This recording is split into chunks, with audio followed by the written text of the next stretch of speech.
Motherfucker. What's up, nigga? Gangsta rap, nigga. Nigga. Nigga. I'm 100% nigga. Nigga.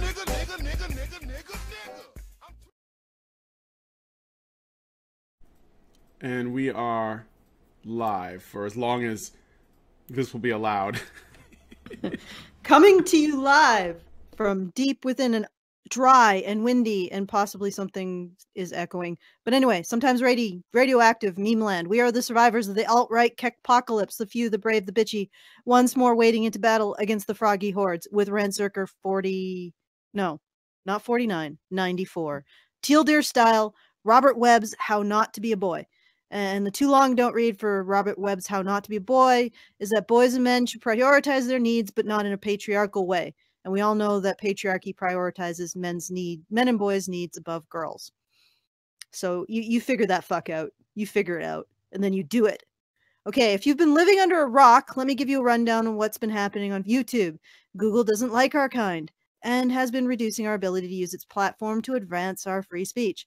If you don't want to wake up one morning and find Honey Badger Radio gone, I suggest you go over to the RSS aggregator I set up at badgerfeed.com and sign up for notifications.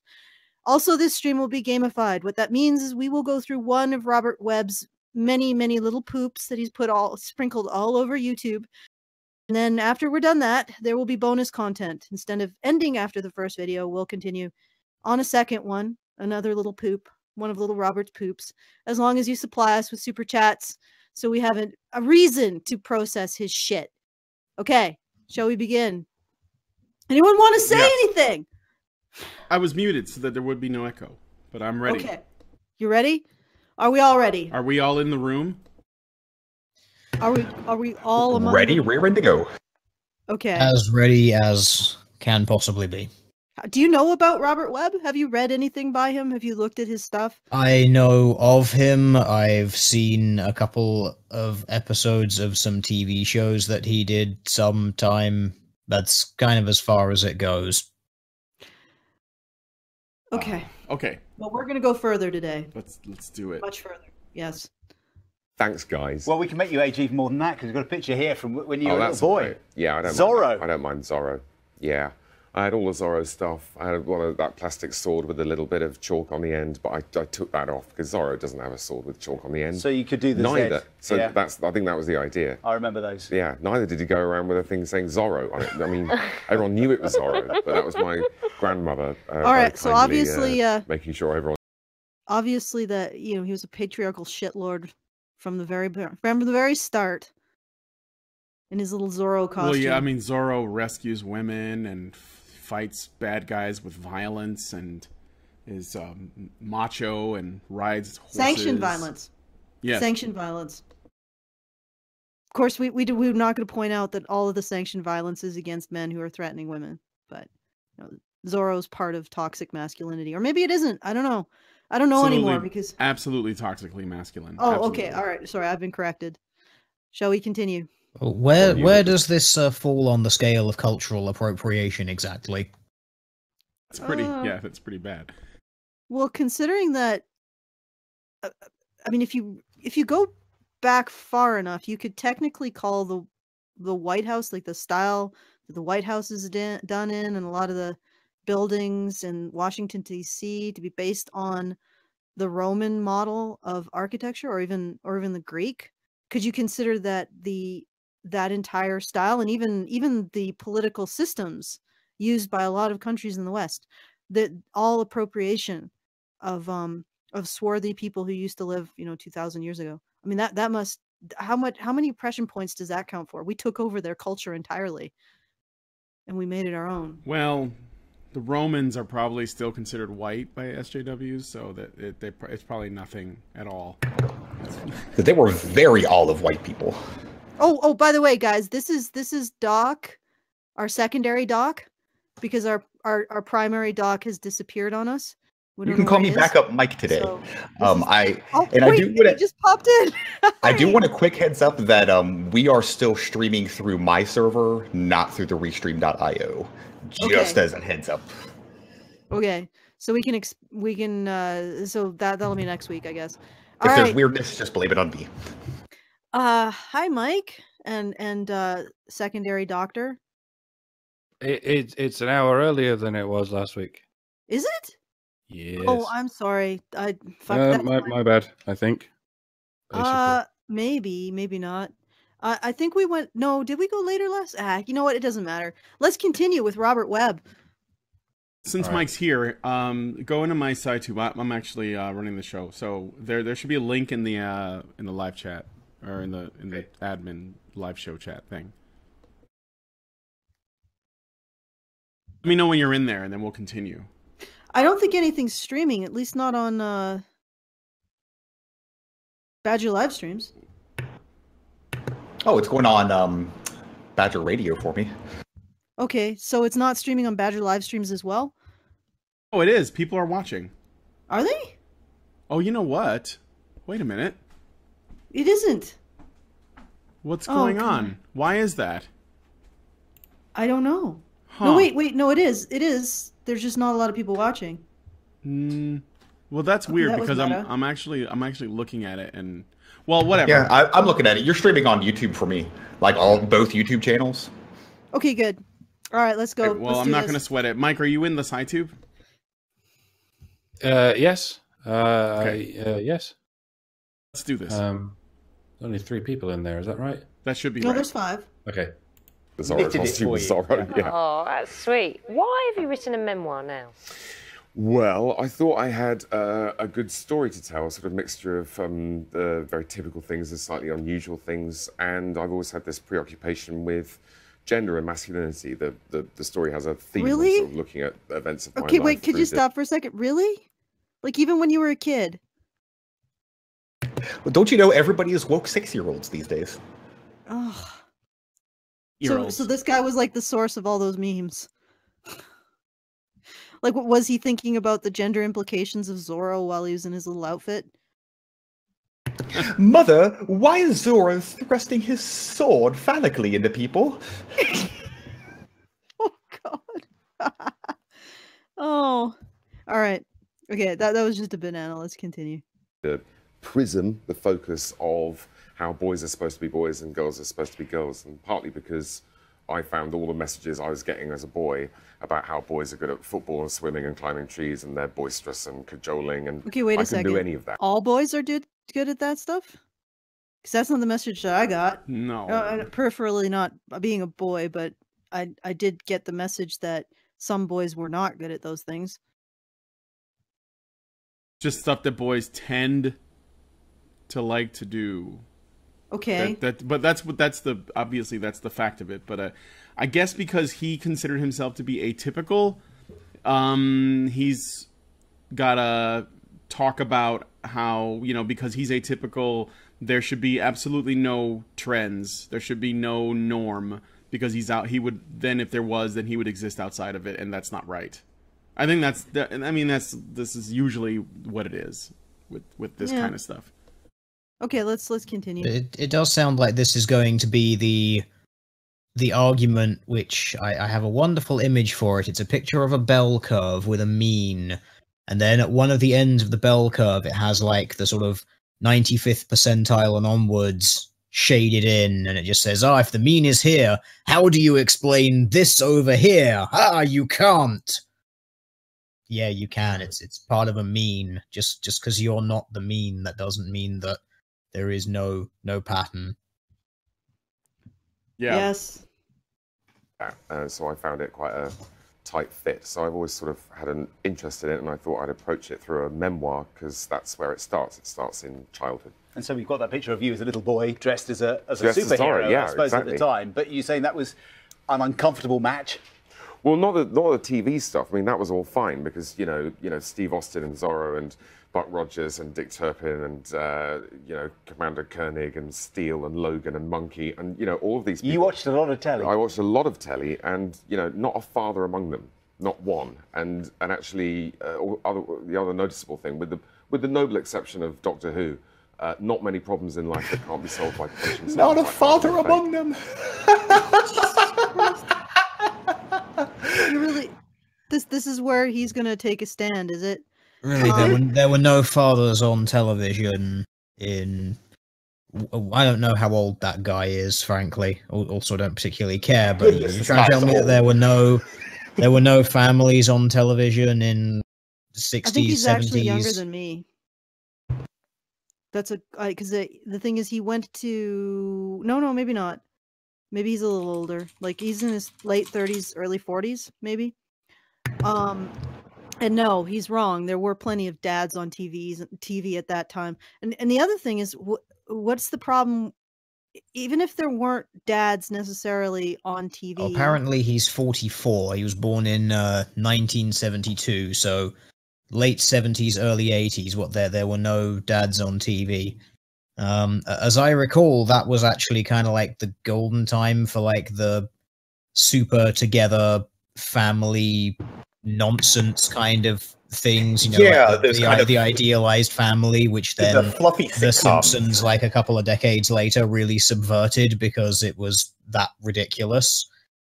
And also, this is the guy who was, well, he's British, and we've had things like EastEnders and Coronation Street for, well, a lot more before the 70s. Yeah, we've had dads on TV. Including syndicated TV, which was replaying older shows that had families like Leave It to Beaver and, the fucking, what's the I Love Lucy, where then, they have like little Ricky Ricardo's kid and all that. When he says this, I'm starting to wonder if, he watched, I wonder where his father was. That's my first thought. Where was your dad? Because it seems like you're looking for dads in places other than home. And I have to ask. Yeah, that was the first thing. Like when the commentator was like, "You seem like you watch a lot of TV." It's like, yeah, where was your interaction with other people? Maybe if you would have hung out with friends, you would have seen their dads. Is that men need to put their needs first, and he's saying this from a context of believing an ideology in which men have oppressed women throughout time by putting their needs first. The patriarchy shames men for being self-indulgent, which is essentially putting men's needs first. But we need to defy patriarchy by putting your needs first, men. And it's like, I'm reading this, I'm thinking, how do you fit exactly the same one thought and its exact opposite in your head at the same time? How are these not interacting in some sort of anti-thought and anti-thought explosion? Like a hurricane of cognitive dissonance. That is a good way of putting it. And a hurricane of cognitive dissonance that blows your brain out of your skull. Okay. Monsters were a complete family. Just a little quick note here. Someone asked like where his father was. Well, I have gone to the font of all knowledge on the internet, otherwise known as Wikipedia. And apparently, while Webb was in the lower sixth form, which I believe would have been when he was 12, if I recall correctly. No, lower sixth form preparing for A-levels, no, so he would have been older than that, 15, 16, something like that. Apparently, his mother died of breast cancer, and then he moved in with his father, which, just by the phrasing of that sentence, makes it sound like he was not living with his father at the time, like they may have been separated or something for some years before that. Yeah, so maybe that might explain something a little bit. And according to I skimmed his memoir, and I believe that he has a sort of a conflicted relationship with his father, who he calls Darth Vader.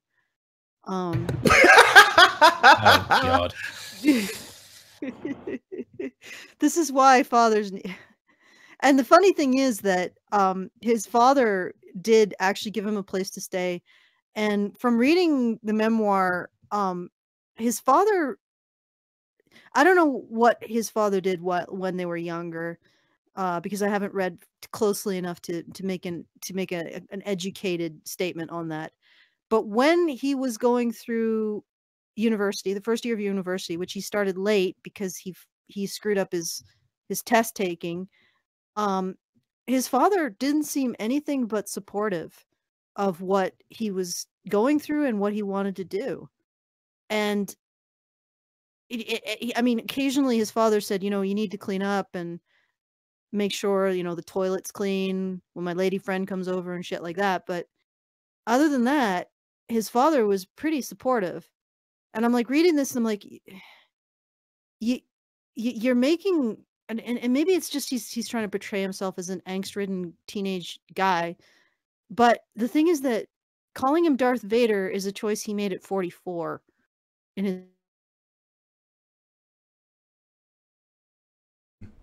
Alison? As I say, she cut out for me too. You cut out.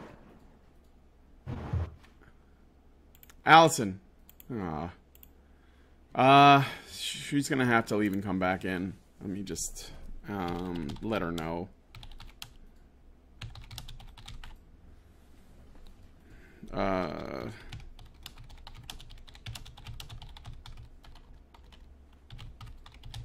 All right. Well, there's not much we can do except see if she comes back. I'll go ahead and continue the video in the meantime, but suffice to say, it sounds like he has daddy issues, which doesn't surprise me at all. So moving on. So these are my alternative role models, and we're off to a terrific start. How, having read your book, there are some uncomfortable portrayals or memories that you've put in of your father, and your brothers to some extent. How did they feel about? How do your brothers feel? Well, the family feels about my this? father was on a short fuse, and he drank a fair bit, and he punished his sons physically when they stepped out of line. I mean, to contextualize this is the 70s when, you know, we still had corporal punishment in primary schools, you know. I'm pausing mostly for the banana, but if you guys have any thoughts. Okay, sorry. Well, so he punished you guys physically when you stepped out of line. He sounds like I don't necessarily believe in spanking, but what you've just described is not a horrible guy or a horrible parent. Like, I guess it would depend on the extent, but like you can't. When you say corporal punishment, it brings all these things to mind of like getting whipped with the branch of the tree that you're supposed to go out and get yourself and all that stuff. And maybe this guy was just lightly swatted on his bum when he was being bad. Considering his response to his dad, who basically supported him through retaking his tests and getting into the first year of university, I would suggest that that's possible, but I don't want to put words in his mouth. But if his dad is actually, oh my fucking God, I wish my mother had just punished me when I stepped out of line. Then I would have had some sort of guideline to what I was doing wrong. This is one of the things with abusive parents, at least of what I've seen. They don't have any, there's no rhyme or reason to it. They abuse you when they're pissed off at something, not when you've done something wrong. So right there, just from what he said, the fact that his father actually punished him when he'd stepped out of line, so there's some sort of line that he needs to stay within, that, you know, that actually makes him not as bad as he could be. I'll put it that way. Yeah. And Dan Woodhead for $5 says, "Rob, I am your father." I would also put in this. This is another thought. If the boy, Robert Webb was living with his mother until his early teen years and then went to live with his father, then he could have been experiencing a dramatic shift in tone. You know, like if his father punished him frequently and his mother didn't, then maybe he was getting away with all kinds of shit as a little kid, and then he moves in with his dad, and his dad is like, this kid is spoiled and does whatever he wants. I'm gonna, you know, I have to like put him in line. Well, of course, that's gonna make the father the bad guy if that's not what you're accustomed to as a child. So that's one thing to think about. Another thing is, I don't agree with the idea of, I'm not one that would spank my kids either. And I think there's a lot of evidence that we now have that bears out that there are a lot of problems that, you know, kids have developmentally. But we are looking at the 1970s where we weren't really thinking about that, and that wasn't really a conversation we had in terms of whether or not spanking is good for your kids. On top of that, though, He says that my dad he drank a lot and he would beat us when we got online. So basically, he's painting this picture, and I'm not saying it's not true because I don't know. I'm going to assume that it is, of the typically alcoholic and violent father. And to that, I would say that while it would appear that, if he is on drinking a lot and he's like lashing out violently, he needs help of his own, or needed help of his own at the time. And that also begs the question, if he was this terrible person that should not be fathering these kids, why did his mother fuck him and have 2 kids with him? His father was apparently not violent. I mean, there was a lot of situations where he was trying to play up his fear of his father, which I guess might have come out of him being violent when he was younger. But by the time he was in his teens, the guy did not seem violent at all. It seemed like he wanted to keep a clean house. But it's maybe strict, but basically maybe strict. Yeah. But basically not like his mother was. I mean, that's Probably the only thing you not. could think of. Although what's really hilarious is that, so in the chapter I read, or that I read very closely, Robert Webb talks about how patriarchy stops him from recognizing his needs because it shames him for being self-indulgent, how he needs to live up to the standard of being a breadwinner and all of this other stuff. And as he's building all this up and he's talking about how his father taught him to, the worst thing you can be is self-indulgent and et cetera, et cetera, et cetera. And he's building all of this up, and the payoff at the end is him describing how he decides not to go to the counselor, or what's preventing him to go to the counselor. And it's basically the judgment of his abusive ex-girlfriend and his mother. And I'm like thinking, you sat there and thought about, you were having suicidal ideation, and you're thinking about going to the counselor, but the thing that stopped you was dear old mom, who's deceased. You thought she would judge you for being self-indulgent. And I'm like, it really strikes me that something more is going on here. Because if it's your mom judging you for being self-indulgent from beyond the grave that's stopping you from going to a counselor, I think there's some unexamined shit going on here. And then you have to blame it on your dad. That's what really gets me, is that he built all of this up, and you think that it's going to be like, oh yeah, it was my dad who made me feel like shit for wanting to reach out and get mental health service. No, it was his mom. It was his vision of his mom disapproving of him. And it's like, you just revealed that it's your mom and your girlfriend shaming you that you're afraid of. And that's why you're not recognizing your needs. You've just revealed it. Out making excuses for not seeking self-improvement. Which I understand. I've been there at a point in my life where you before you kind of hit that place where you go seek the help that you may need personally, you might find reasons to go ahead and blame X, Y, and Z before you get to yourself. Yeah. And I'm sure it was excuse making. But what I'm getting at is it was his mother and his girlfriend's judgment that he was afraid of that was preventing him from seeking the help he needed. And yet he blames it all on his father and patriarchy. That's some Freudian shit right there. I'm just saying. Okay. Me? Let's do it. Teachers could come at you with a stick, and that was fine. So he wasn't really doing anything that was unusual for that time and place. And in the rest of the book, I tried to... It would have been unusual for girls, though.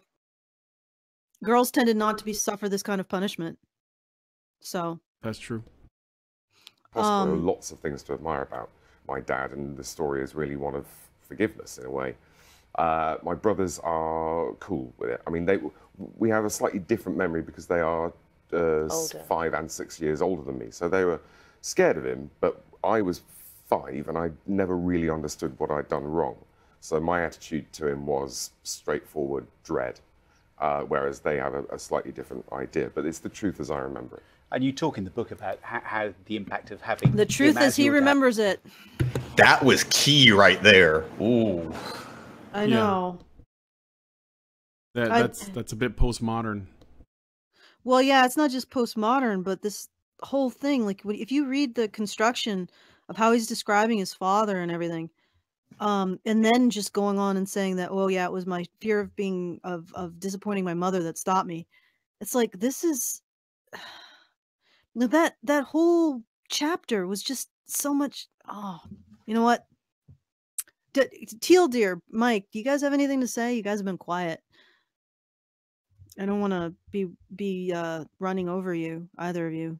Well, I sort of did this already. Like, he did a very, very similar interview on Channel 4, like hit all the same beats, but in a slightly different order.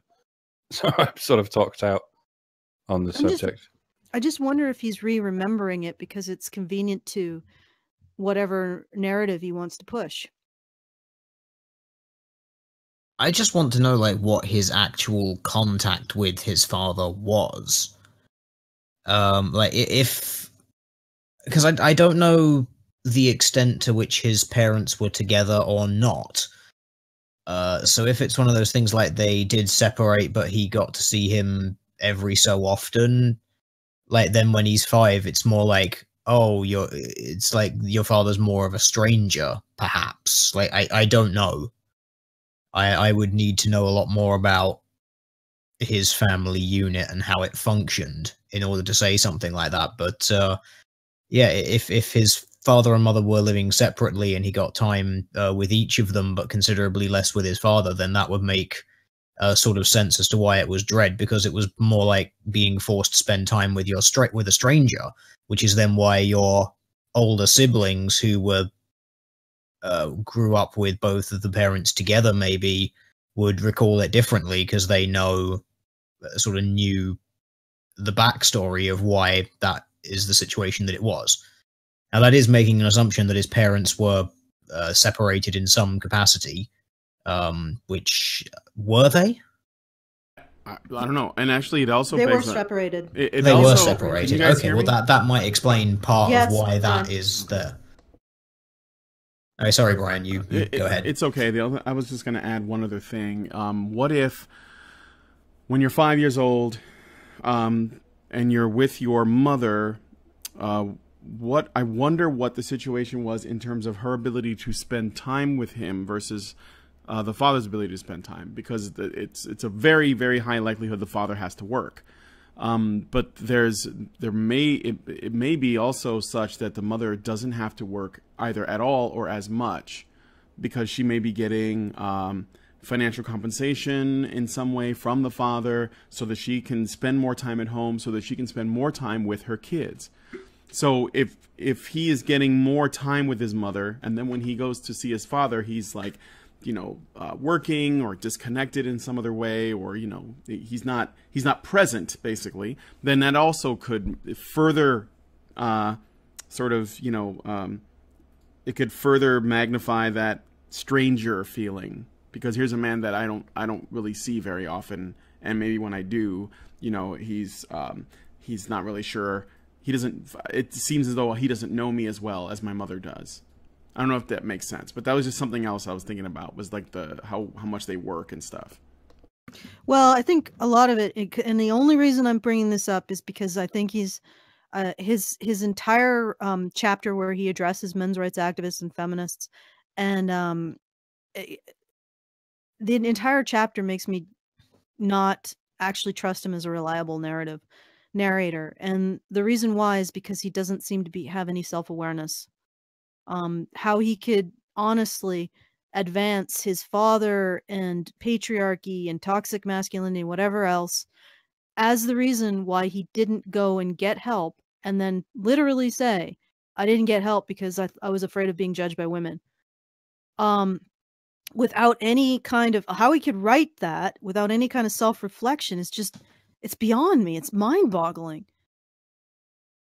I have seen people do the kind of mental gymnastics where with stuff like that, they'll say that it's these ideas of masculinity and patriarchy that's inside women that's also perpetuating toxic stereotypes for men. So that causes women to be an unwitting tool of the patriarchy, essentially. So it's still the patriarchy's fault. Yeah, but why would there need to be this convoluted middleman? Like that's the thing. If it is his deceased mother's and his abusive ex-girlfriend's opinion of him that's stopping him from getting help, then that is what is being used to stop him from, that is the power, the control that's stopping him from getting helped. Even if you say it's through his dad, it's dad did it, like, it's not his dad that's stopping him. It's quite literally the power that's being used. Even if you say it, the patriarchy is using the power is in the women. Just these mental gymnastics to try to avoid personal responsibility, because like there is a point where your parents and your environment affects you and how you react to the world, but then after a certain point you do have to kind of realize that you have your own agency in this world, and it's your own actions from a certain point that makes you the way you are. And if you're 44 years old blaming fucking daddy Darth Vader for your problems, whew.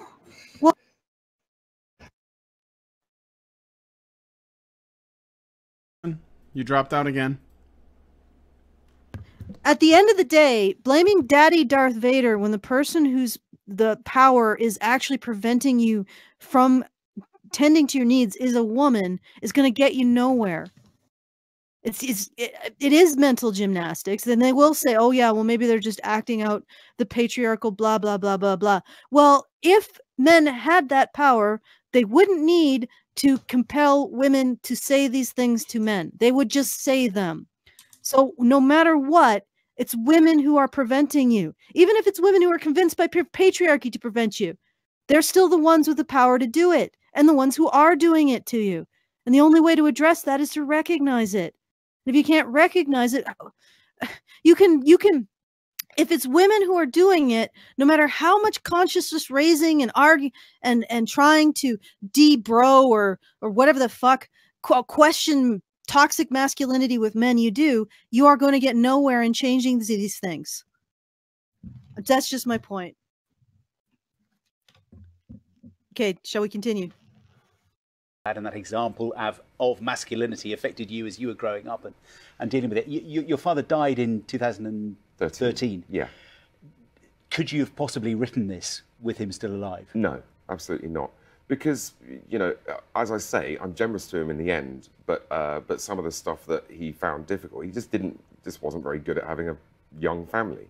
Not everyone is, but the problems he had there, I couldn't just ignore them because it's sort of part of the story, and it's part of when I became a father. I've never been violent with the children. I'd rather chew my own arms off than hurt either of my daughters. But some of that stuff, the sort of breadwinner. Daughters. See, this is and the other thing is that, like, I just can't get over that one instance. I mean, if it really was his father, why wasn't it the imagined shaming of his father that stopped him from getting mental health? Why is it the imagined shaming of his mother that did it? And if his father was so bad, like, it's just like this entire book constructs this narrative in which his father was, I guess, locked in the man box and forced him into the man box. But the one moment where it was essential for him to show that it was his father that was preventing him from getting help, it was his father's judgment, his father, imagining his father's shame, he didn't. He showed his mother doing it. And it's that one moment that unravels the entire narrative that he's spinning. And I want to know, you say your father was so terrible to you, and yet it is your imagined fear of being shamed by your mother that stops you from getting your needs met, Rob Webb. There's something fucking going on in here in his head that it's what's coming out of his mouth is not what's going on in his head. Okay. Shall we name the G word that it is? Oh yeah. No, because Robert would say he would reject it out of hand. I don't know. It just is, like I said, he's built up this whole edifice, and at the end of the day, when you're expecting him to say, and it was my father's shaming me that stopped me from getting my needs, he says it's my mother's shaming me that stopped me from getting my needs met. And here he is talking about patriarchy and men, and talks in the boy box and whatever else he can pull out to blame everything on men. And yet he rests on this one pin that's been pulled out of his entire narrative. It wasn't men who stopped him. It wasn't men who stopped you, Robert. It was your mom. It was your mom's shame. Your belief and fear that she would shame you for having needs. That's what stopped you. So everything you're talking about is meaningless. Okay. It's rather telling that a dead woman has more influence over him than living men. Yeah. Yeah. The imagination of a dead woman, that's the thing. And you know what? The funny thing is that of all the people he was, it was the imagined shaming of a dead woman, the imagined shaming of an abusive ex-girlfriend, and most of the men in his life were actually trying to help him. If you look at it in concrete terms, his father was trying to help him in the way that he could. His male counselor was trying to help him. And it was women who were the roadblock between him and getting the help he needed. And this is not something that I don't think he's in a place where he can actually realize it. Anyway. His father is Darth Vader and his mother is a Force ghost. She's more powerful than he could possibly imagine. Oh, we got $5 from the Spence Fencer. He says he's blaming the patriarchy for making him the man he is, who can be shamed by women in that way. So thank you, Spence Fencer. Why would... It still doesn't matter, even if you blame patriarchy for it. Okay. How do you defend against someone who's being punched? You got to actually defend the punch coming. You've got to defend the power opposed. You can't just say, oh, well, it's some mystical force that lives outside of this. You're never going to get away from it if you don't address the actual, where the power is coming from. Even if it's patriarchy appealing to the power of women, it's still the power of women to judge and cause this guy to deny his own needs to avoid their gydement. Okay. Gynocentrism. There. Do you want to go? One other thing, Yankees Cap gave us $2 and says, "Are jail people counted in the wage gap?" Probably not. All right, let's keep going. Winning panic. I am the father. I must go out and work, which is fine. I was working, and my wife Abby was working, and with a little bit of juggling, that would have been fine. But instead, I just said yes to everything. Because you've got this thing that you've had modeled for you. I was freaked out and I started drinking a bit more than I had been before. And so, you just have to sort of keep an eye on those influences and just occasionally. Yes to everything. Past, what does he mean by that? I found it useful. I think that he just stepped into like the provider, breadwinner, I will do everything because the woman in my life has commanded it. And now he's, I think, trying to blame the patriarchy for conditioning him to do that. It's not the whole, well, you better do what I say or you ain't ever getting any of this again. And then blaming the patriarchy for possible drinking problems it seemed like might be hereditary? Very possible. Moving on? Wait, I have something to say. So, even if the patriarchy compels you to say yes to your wife, what compelled her to agree with it? Well, like if you had like a bunch of magic beans and you gave a whole bunch to your wife because patriarchy compelled you to do it, what stops her from giving them back to you?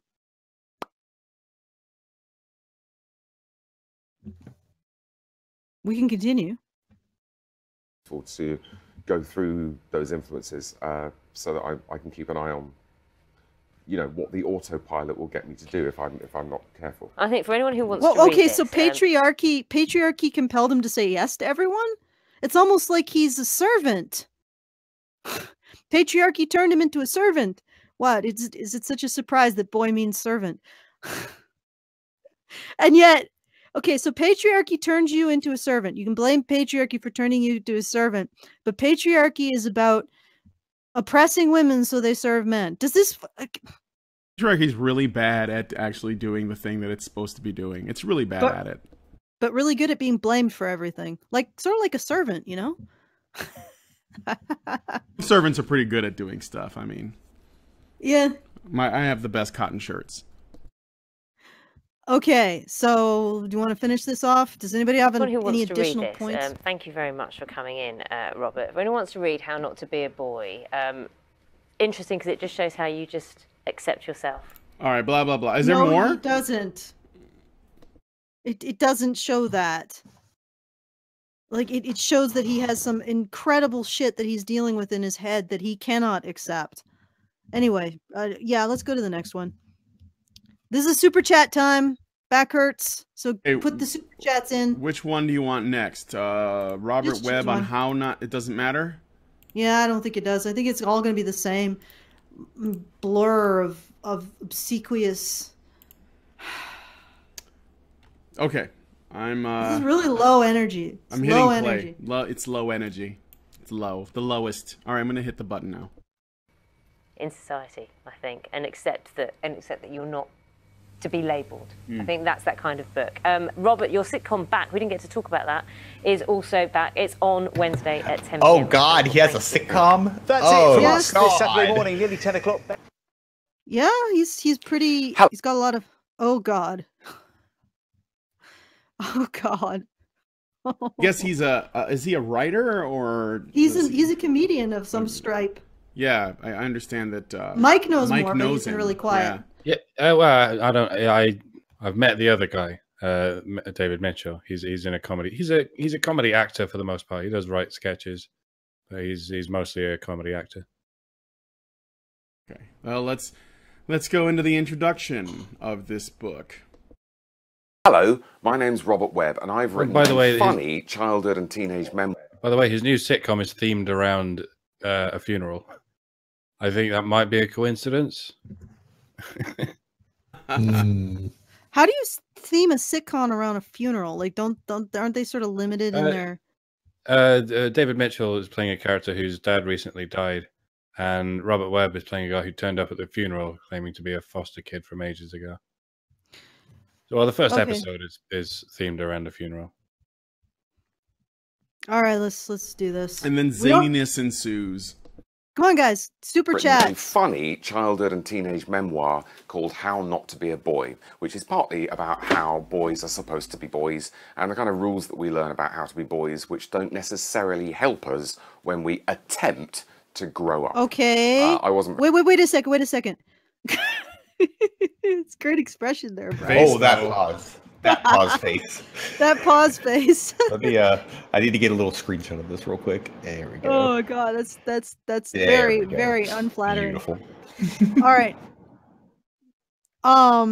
Okay, so we have this the situation where he's describing how being told not to be self-indulgent didn't help boys grow up.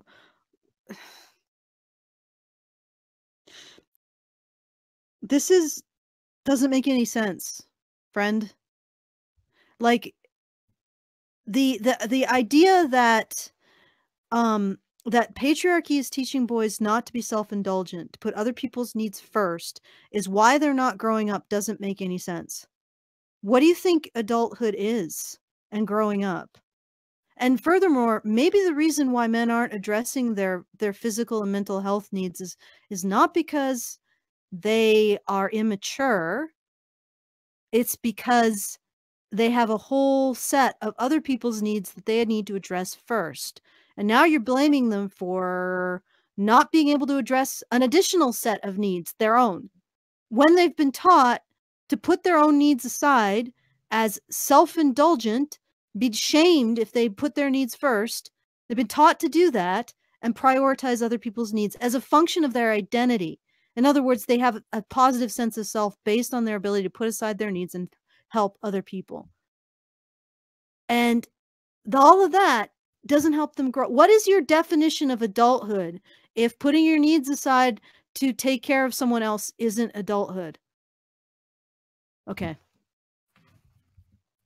Very good at most of the rules about, loving football and climbing trees and swimming and maths and science and all that stuff. I couldn't do any of that. I wasn't cheeky and cajoling and boisterous. I was completely mute. But I did understand a couple of the rules. I called them in the book the sovereign importance of early homophobia and the paramount objective of despising girls. Essentially, hang out with girls and feel gay. And despising girls. The idea being that so you were taught, you weren't taught don't hit girls and always be you were taught to just viciously beat them to the ground whenever you saw them and then piss all over them or something. Otherwise, you're a gay. Yeah. Can we go back through this again? Just go back about 20 seconds, Brian. Okay. Girls I want to listen to this gay again. And the only word. The worst thing could be being a girl. Well, yeah, because if you are a boy and you're being taught to be a servant, and a girl is being taught that her needs to be put first via all of this bullshit like damseling and all that crap, of course it's going to be the worst thing for somebody who's defined by putting their needs last to be compared to someone who puts their needs first. That doesn't mean that boys aren't actually putting girls' needs first. I think what he's about to say is the only thing worse than being a girl is being gay. Which, yeah, because the worst thing you can be called as a boy in school is gay. Oh shoot! I am which is just noticing which is the a boy time. that doesn't love girls. I actually have to hop out of here because the patriarchy is telling me to go be responsible and work. Damn that patriarchy! But it was great being on. Go defy that patriarchy with some feminist theory. You know? So you all have a work, wonderful but feel show. really guilty about the fact that you're depriving a woman of a job. But also work and pay your taxes. I will wear it as a badge of honor. Okay. All right. Thank you for filling in secondary doc. And have fun dealing with this web of this web of cognitive dissonance that is Robert Webb. You did there. I stream. Okay. Thank you again. All right. Let's continue. Right, we have a couple super chats I got to read through. Yankees Cap gives us $2 and says, "Are the homeless counted in the wage gap?" Well, probably not. I think only people with jobs are counted in the wage gap.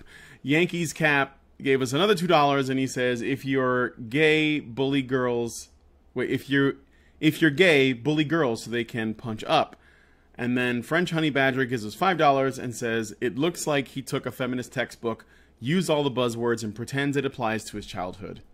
Oh yeah, that's pretty much the impression I got. And sprinkled them liberally all over his childhood.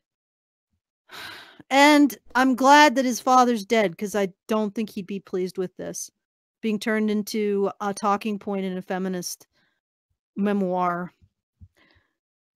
It did get him interviews on the BBC, and it got him to do promotions for his show, and it got him. He's going to be able to sell this book because God he's talking knows. about the right things. Well, I mean, yeah, and all he had to do was sacrifice, the memory of his father, and God knows that speaks to how he's trying to promote men supporting each other and caring about each other and not sacrificing each other in order to advance in the hierarchy. Oh, by the way, my dad was bad. Give me monies. Give me spots on documentaries. My brothers don't agree with my assessment. They think they see it slightly differently, but it's a dead guy. Yeah, I could use him. I can use them to advance my career. And it's not like men haven't done that throughout the ages. Use other men to advance themselves. Okay, I'm being really fucking cynical. That's a hateful thing I just said, so I'm sorry. Hang on. Yeah. And the paramount objective of despising girls. Essentially, hang out with girls and you're gay, and the only worse thing than being a girl is being a gay. Okay, so this is like So a 5-year-old, 6-year-olds. These kinds of kids. So this is all. I thought this was just something that kids did. I didn't realize that it was a sinister patriarchal ploy. Yeah, it's totally not that kids just throw these words at each other that they know that they think are like bad for some reason because they're naughty words and you're not supposed to say them. So you called someone a naughty word. Hee hee hee hee hee. That's literally as far as it goes. There's no grand conspiracy about actual homophobia and things like that. Well, no, Teal'c, I don't think you get it. Robert, it wants to make sure that boys aren't put in a position of too much responsibility too early. That's why he's saying that 5-year-old and 6-year-old boys are expressions of a patriarchy that oppress all of their female relatives. Their behaviors and their actions are expressions of this patriarchy. Therefore, they need to take responsibility. They aren't. I tell you, that sounds stupid. That whole line of logic that I just gave you sounds stupid, doesn't it? No, but this is what he's doing. This is what he's thinking. I don't know how he can fold his thoughts in on themselves like this. Like, boys should not have to take on too much responsibility. They shouldn't have to deny their own needs. Oh, by the way, boys, you should take responsibility for this patriarchy that puts your needs first and is bad because it puts your needs first. What do you think boys are going to do if you tell them you're responsible for a patriarchy that puts your needs first, and it's totally bad that you put your needs first because you need to put girls' needs first? What do you think the end result of that is going to be? Do you think it's going to be that, and then when you say, well, why boys, why didn't you put your needs first before blowing your brains out?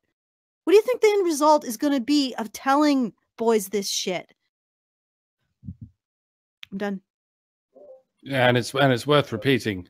The worst thing, according to schoolboy law, the worst thing you can be is gay, and a gay man is a man who is sexually attracted to men. So the worst thing you can possibly be is sexually attracted to men, and the second worst thing you can be is a girl, and girls happen to be attracted to men. So what do you suppose the property is that they allegedly despise about girls? It's being sexually attracted. It's to loving men, Rob. It's a good question. I taught from an early age not to love men in any context. But this is patriarchy, you see. That boils the brain cells. It does, but what's amazing is that he shows no sign of having his brain cells be boiled. I mean, at least I assume he can dress himself and get in front of the camera and talk coherent sentences. And yet when you analyze what he's actually saying, it's a bunch of contradictions, like an endless kaleidoscope of contradictions, that how one person can honestly believe without their brain splitting open is amazing. So you're an amazing specimen, Robert Webb. Okay. Get those ones, and then later, as a teenager, I understood the rule about emotional repression, which is a posh way of saying "shut up and stop crying." I got the hang of that. So when I was embarrassed, I got angry. When I was ashamed, I got angry. When I was anxious, I got angry. When I was in grief, I got angry. When I was afraid, I got angry. Okay, wait. Really... All right, so every emotion became anger. Except, were you allowed to express your anger? Also, teenagers tend to be pretty angry creatures in general. How did that make you different than any girl or other boy who's gone through puberty? Also, I would also want to ask, who told you to shut up and not express your feelings? Was it other boys? Was it girls? Was it potential romantic partners? Was it your mother? Has your wife ever done it? Just shut in the dark. Yeah. I don't know. Have your feminist friends ever told you that your feelings don't matter for whatever reason? Have they ever bought you drinking male's tears mug and given it to you? Like this is what's amazing, is that they don't see the implications of their own belief system and perpetuating the very things that they point to and say are patriarchy. Dropped out again. Mid-sentence. That's how I know. Waiting for her to come back. Another thing is, getting angry is a choice. It's always a choice. You don't have to do it. So even if people are telling you, not to be honest to your feelings, you still have a choice as to whether or not you do that. Maybe as a young child, you may not be aware of it, but as you get older, you should know that better. So I'm not buying that. I'm not buying that, sorry. I guess we're going to continue the video. Oh, Yankees Cap gave us $5 and says, that guy is an idiot trying to misread anger instead of dealing with it as anger. He also gave us $2 a little while ago and said, loving men makes them race traders. More like gender traders. Alison, you're trying to talk, but I can't hear you. Oh, no. Oh, there you are. Don't know what happened. I just sort of wandered into the void. I don't even know what the last thing I said was. I got another $5 or €5 from Stealth Stealing Stembolt. He says, why do we psychoanalysis Rob Void Vader de la Vega? He lives in the matriarchy dream where mothers are always right mostly when they eat their sons. Yeah, I know. He is sort of I'm actually going to be doing I'm in the process of editing, and I'm going to be publishing shortly a more in-depth analysis of what he was talking about in his book. At least one chapter, the chapter that he addressed to men's rights activists. Oh, by the way, hi Rob. He tweeted something out about us, and somehow I got tagged into it. This is how I got cued into all of this little kerfuffle here. He doesn't like us, of course, which is not really surprising. Like I said, I'm going to be going more into that because I think that he is afraid of admitting the power that women hold over him. And it's actually a little bit sad to see. And I don't mean that in a pitying way. It's like watching somebody else with a similar phobia that I had, being in a position where they can't even recognize that the phobia is distorting their thinking. Anyway, shall we continue? He made it as a man unless someone says, what's wrong? And you say, nothing! Really? So it's an entertaining book, lots of funny bits, some sad. I've never actually seen a guy do something like that. Robert Webb has done it. Now this is the first time. I've seen some, male feminists, I don't know if you noticed, but they do have a tendency to have short fuses. And yes, sometimes I have noticed. Sometimes people die. Oh my. Too soon. Oh. Yeah, I have noticed that. But that actually is the first time I've ever seen a guy do something like that. Usually actually men usually don't really do the whole I'm fine thing, right? And they're not actually fine. I'm trying to think. No. I mean, have you guys seen that? I'm pretty sure that's a female stereotype, is it not? Saying I'm fine when you're not fine. I mean, that's one of the only concessions they give us sometimes. Ugh. I mean, yeah, there is the joke that when your girlfriend says I'm fine, you now have to spend the next 3 hours working out what it is that you did wrong. You know, is it possible that men are killing themselves because the expectation, it's not their needs that are the problem, or not recognizing their own needs, but just that they're carrying too much? It has nothing to do with some secret dark damage that they refuse to talk about, but simply because they've gone to the end of their rope and they can't actually take care of anybody else anymore. And then they're just like, well, what use am I? Bam. You know, is that possible? And that the only solution to that would be to tell men, hey, you don't have to constantly be taking care of other people's needs. And then instead of, I'm not exactly sure what Robert Webb would happen after that. When we tell men, hey, you don't constantly have to carry other people, would they come and go into this like self-reflective coma, and they're combing through all of their emotional needs? I don't think so. I think that literally, and quite simply, and quite, simply, and what else to say, men are too tired to keep carrying other people's needs. And then at that point, they say, well, if I can't keep carrying other people's needs, what use am I? I might as well take myself out of the equation so that I'm not a burden to anyone. And that's the thinking. And telling men to intuit or sit with their emotions isn't going to change the fact that they're taking responsibility for too many needs. I mean, you don't even have to talk about men's emotions. And to improve the situation, you wouldn't even have to talk about any particular emotions that they're having. You just have to say, hey, you don't need to take on so many needs. And in fact, you have value. You're just in and of yourself. So just take a break and stop taking on so much. And it's not even an issue of needing. Do you understand what I'm saying?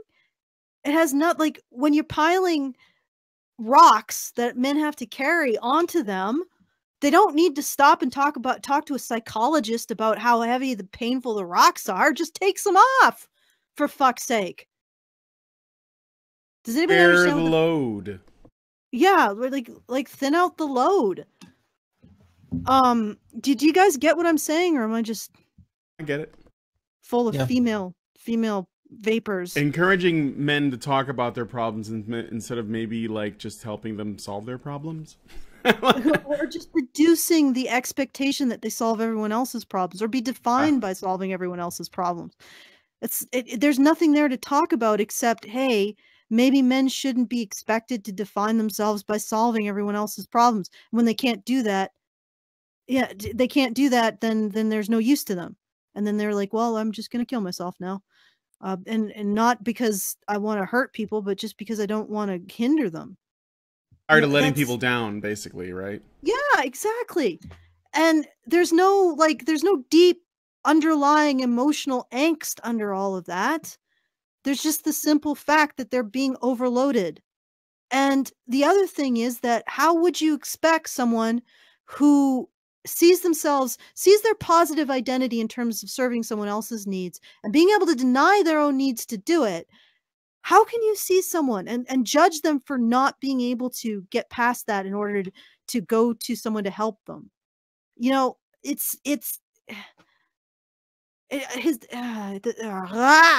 okay. All right, we got a couple of super chats. The Spence Fencer gave us $2 and writes, that sounds pretty close, Alison. He sounds like he's in agreement. And the French Honey Badger gave us $5 and says, it's not about the nail. Which you might get, it's a reference to an ad or something. All right, moving on. Add bits and some bits where I say what I reckon about love, death, life, art, David Mitchell, and Bros. Okay, can I shame this guy? Please stop using that childish affectation. Is anybody else like really annoyed by that? Explain which one? The one where he lists off a bunch of things while being a bit pedantic? Is that what you mean? No, that's not that's just being pedantic. No, I mean there's a quality of the movement of his head and everything that just looks really fucking childish. That's what I'm talking about. Like the bobbing of the head and rolling the eyes like that. Yeah. Yeah, he looks like he's trying to look like he's 2. And for your information, Robert Webb, I hate it when women do it too. In fact, I might hate it more. It just feels manipulative. You're a full-grown adult. Look like your vestibular, unless you actually have a problem with your vestibulars, your inner ear or your balance or your ability to feel the rest of your body. Do not appropriate the culture of the disabled. Okay, just to be move fair, like an adult. I don't know if you've ever seen Peep Show, where they did 6 seasons of it, and it's basically a sitcom where it's filmed from the point of view of each character. So they've spent sort of a great deal of their career performing right in front of a camera, looking into it, and sort of they've been trained to do little movements to keep it interesting. You know what I mean? Actors in general are sort of taught to speak clearly as possible and to use sort of techniques in order to speak clearly as possible, like sort of head movements, and you know, slightly affectations as though you're talking to a child, because you do need to speak clearly when you're on camera and stuff.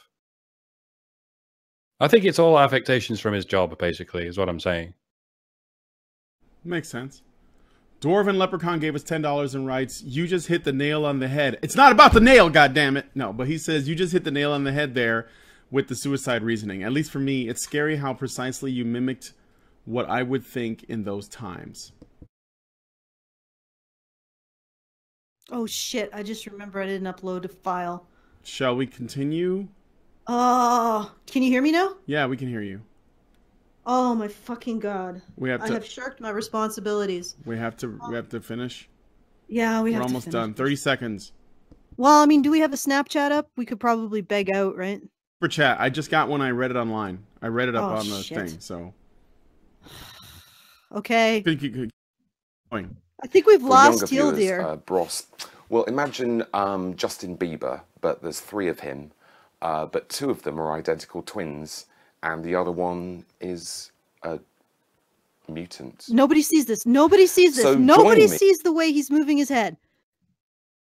Can anybody hear me? I see it. You I know. see it? I see what you're doing. Yeah.